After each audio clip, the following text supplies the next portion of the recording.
Rose Nguessa. Je suis vendeuse de mèches et coiffeuse.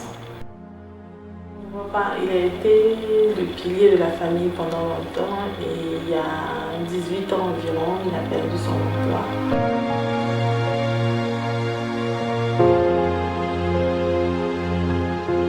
Avant, j'étais inspecteur régional là-bas. Et j'ai essayé d'être un peu léger avec un client qui est un ami qui ne paie pas sa facture, donc j'ai été sanctionné. Donc ça fait à peu près de 17 ans que j'ai cessé de travailler. Et je n'ai pas de pension ni rien. Si c'est pas, on peut dire que c'est ma fille qui est à peu près un peu, si je peux dire entre guillemets, mon secret.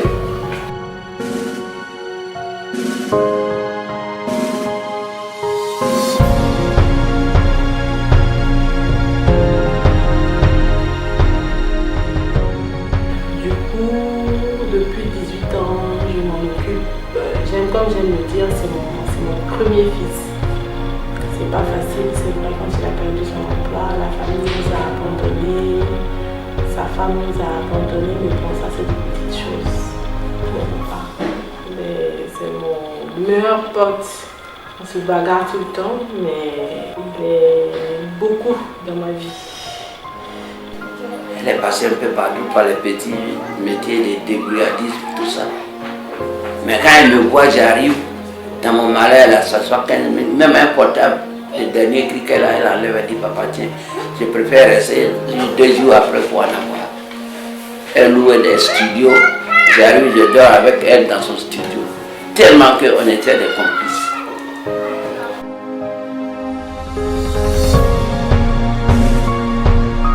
Déjà il est très, comment dire, très joueur. Donc il est tout le temps en train de raconter des histoires drôles. Vraiment, je peux dire que c'est un père affectueux, adorable. J'ai vraiment pas de problème véritable avec lui.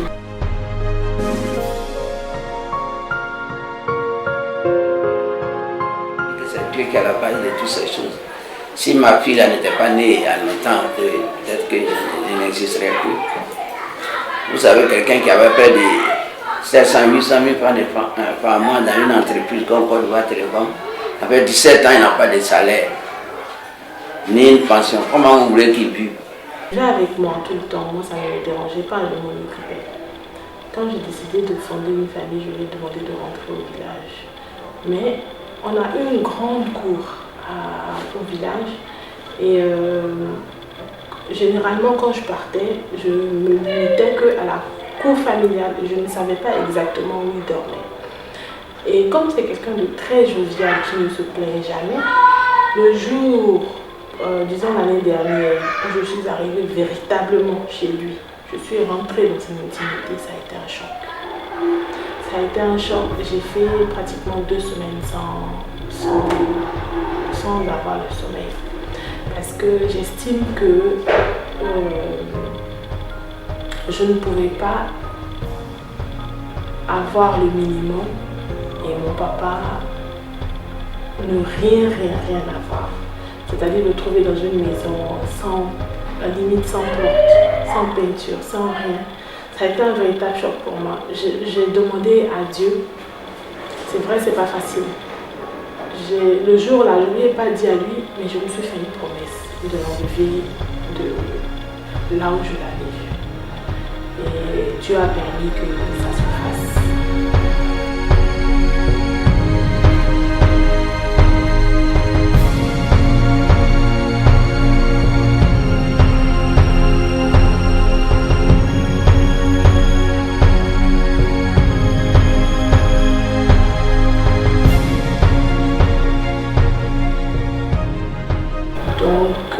Normalement, ce dimanche-là, je vais lui faire la surprise, il n'est informé de rien.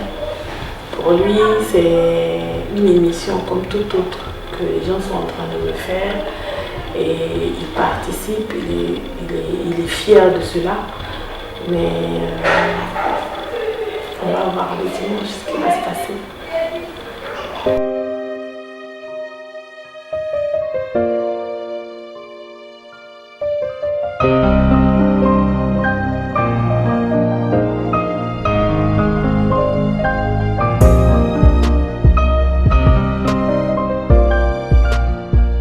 L'année 2017 a été une belle année pour moi.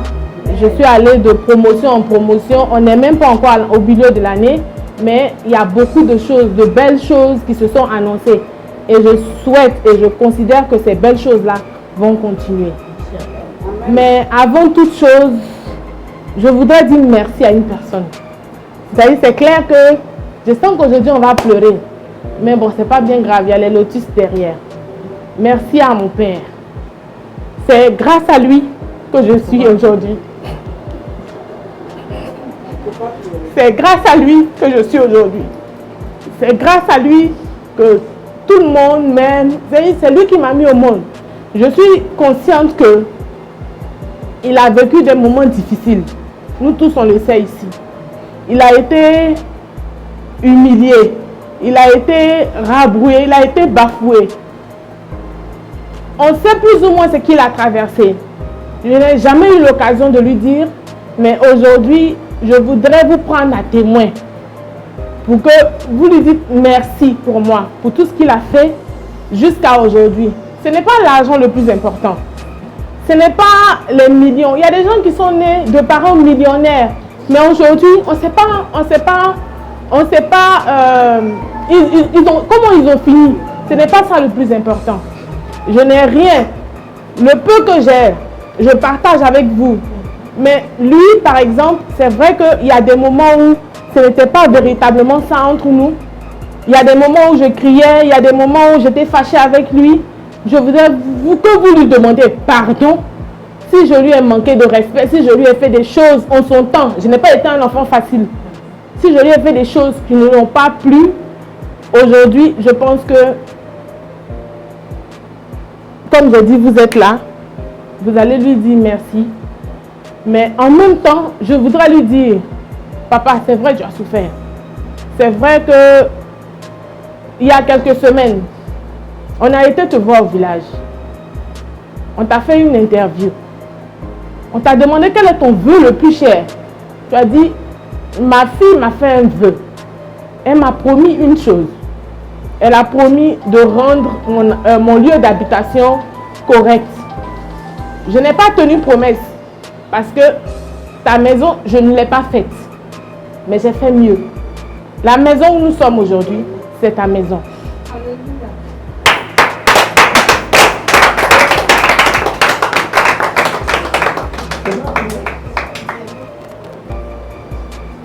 Pendant 2 semaines ou 3 semaines, ou je ne sais plus combien de temps, j'ai pris le temps de la refaire, de la rénover, de tout mettre en place. On a fait des semaines sans dormir. Même jusqu'à hier, je suis rentrée à 2 h du matin. Pour que tu vois ça. C'est-à-dire, j'ai voulu que tous tes enfants soient là.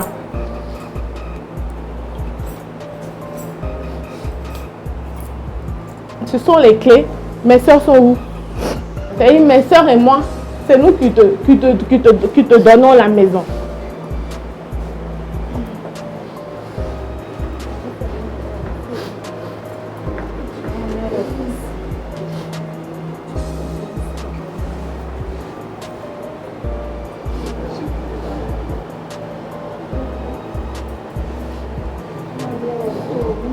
Ce n'est pas grand-chose, mais c'est ce qu'on a pu avoir qui est là. Ce qu'il faut dire, il a pleuré pas parce que je ne suis pas content. Avant, tu es dans la voiture, tu dis, ah papa, tu vois, elle a dit quelque chose qui m'a fait un peu penser à un truc comme ça. Les gens t'ont humilié. Mais je sais que papa, tu es resté au village, mais je sais que tu seras le plus heureux de tous ces gens-là. Mais je n'ai pas compris ce qu'elle voulait dire.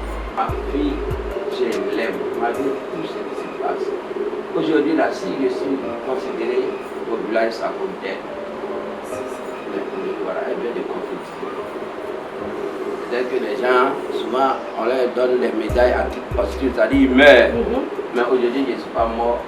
Et puis, elle me met dans une maison que je n'ai pas encore visitée. Et devant vous tous, je dis merci à ma fille. Comme Dieu a créé les temps de l'être, merci. C'est tout ce que je veux dire. Merci.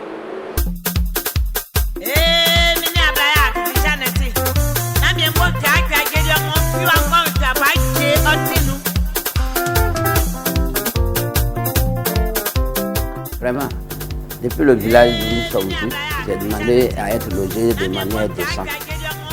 Mais ce dimanche 9 avril 2017, dès que j'ai eu cette maison, vraiment, c'était pour moi un rêve. Et en même temps, j'avais envie de pleurer.